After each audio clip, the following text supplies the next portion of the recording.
السلام عليكم ورحمة الله وبركاته. أهلا بكم حبايب قلبي في حلقة جديدة من ما بين الشوطين.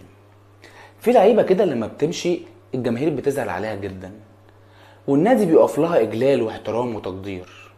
طبعا بنتكلم عن علي معلول، مش مجرد لاعب، دي حكاية بطل، حكاية أسطورة، قائد، ظاهرة ما بتتكررش. قبل ما تبدأ الحلقة انزل اعمل لايك وسبسكرايب للقناة، وما تنساش تفعل الجرس عشان يوصلك كل جديد. معاكم محمد فريد وده ما بين الشوطين. بسم الله، يلا نبدأ.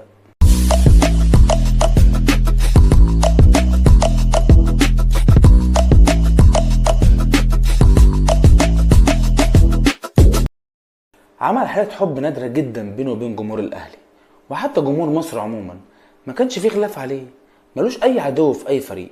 حب الناس عمرك ما تشتريه، بس معلول كسبه بروحه وأخلاقه وأدائه. والله انا ببقى مبسوط لما جماهير الاهلي تبقى مبسوطه، والله العظيم لما بطلع في الشارع والاقي الناس مبسوطه ده بالنسبه لي اهم من اي حاجه انا شفتها.